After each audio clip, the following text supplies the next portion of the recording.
And all I'm asking for me and others, if for no other reason, for you to please vote yes on this out of compassion towards your fellow man. Because I would not be here.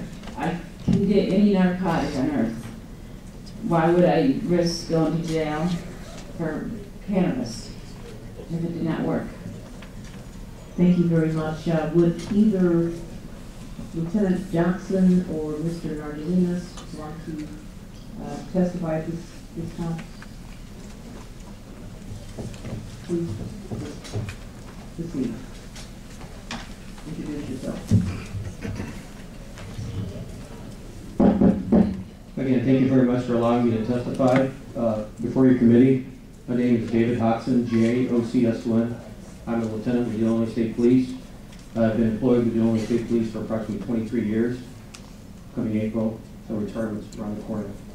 But tell you a little bit about myself. I started out as an Illinois State Trooper in '86 through '89. I worked with drug and addiction. So my experience with drug and addiction, I've seized over thousands of pounds of marijuana, cocaine, etc., large seizures of money. In 1989, I became a special agent and worked a undercover covert unit in Bloomington. And I've done that for about 5 years and became a commander back in 2001. And 2005 became the commander for the statewide terrorism intelligence center.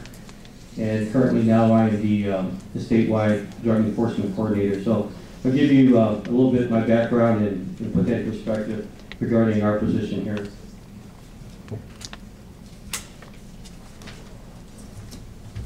Being on 23 years, my eyes got bad, so let me read this.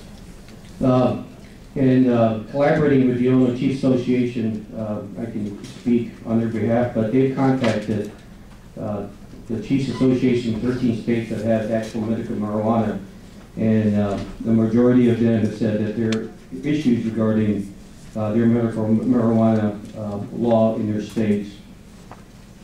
With regards to Illinois law enforcement response proposals of medical marijuana in Illinois law enforcement remains very sympathetic to the terminally ill and those dealing with life-threatening diseases in which no current FDA-approved medicine adequately addresses the pain that individual currently endures. I mean, I am a very compassionate individual, but I am also representing the 12,000 police agencies and 22,000 plus police officers in this state, and also representing my children, the parents, and like you guys, in terms of some of the pitfalls within this bill. Marijuana in its current form is not a medicine and should not be allowed to be passed off as medicine until receiving approval from the FDA. We have a mechanism currently to deal with preventing potential medicine that's going to be circulated in our communities. Rather than introducing new medical marijuana legislation, let's adjust the current Illinois law to create a responsible plan to assist the terminally ill and those dealing with life-threatening diseases in which no current FDA-approved medicine adequately addresses the pain that an individual currently endures, while using the funding or percentages thereof derived from this pilot project to conduct research to determine if another FDA-approved drug can be created, which would prove effectively, either way, eliminating the need or debate for smokable marijuana. I just heard the testimony regarding this is a plant, and I do agree with that. Opium is a plant, and we've been able to extract relevant medicinal, components within that plant to make morphine in our communities with the doctor's prescription. I also urge you, the members, to perhaps watch a couple of documentaries that I've watched in the last couple of weeks. One being called Marijuana Nation.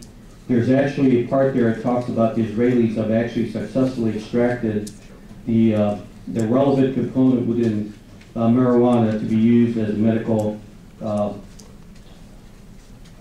approach to dealing with these types of pains and medical conditions. And also, I would also urge you to read, also watch the MSNBC had a documentary. It's called Marijuana Inc. Actually, I have a Department of Transportation federal manager that oversees drug interdictions throughout the country. He's actually sending me a video of that, and I'd like to provide that to you. Why is Senate Bill 1381 and House Bill 2514 unacceptable to the citizens of Illinois? As proposed, individuals will be allowed to grow cannabis plants. As such, there will be no quality control as to the THC content in individually harvested crops. This is contrary to all the prescribed medicines. How will one know the appropriate amount of substances to use, and how would a physician know the proper amount?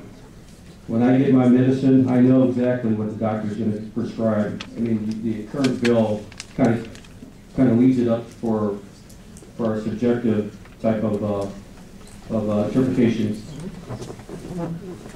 As proposed, this proposal, okay, I'm sorry. How will one know the appropriate amount of substance to use, and how would a physician know the proper amount prescribed recommended when THC content can range from 3 to 30%? As a former drug enforcement officer, several years ago, I ran a drug task force in Bloomington Normal, Illinois State University. We were buying ounces of this high-grade BC bud for $300 to $400 an ounce. I mean, lots very lucrative. People are going to take advantage of this. There are going to be pitfalls. There are going to be chances for abuse. And my biggest fear is going to get to our kids. This is a gateway drug. This proposal does not regulate where cannabis could be grown. This bill allows marijuana to be grown in a residential area. So essentially, if you read the bill, it does prohibit folks from growing marijuana, I think 500 feet from schools and private schools. Now we're looking at residential areas. You're looking at your neighbor having an indoor grow in their basement. The chances of individuals taking advantage of that, potentially committing home invasions to get the marijuana plants.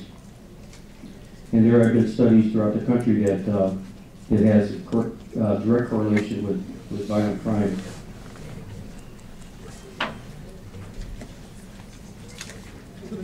And also, it could be grown in apartment buildings. This also will be grown in apartment buildings. Children living next door. Imagine being a landlord, and now this law prohibits them from actually setting up some type of clause regarding them growing marijuana in their, essentially, your apartment complex. If you look at the I think the language, it talks about actually locked containers, or locked places, and it talks about closets. To grow marijuana, you need light, you need chemicals, in a closet. Imagine that committing down the hallway where kids could be playing.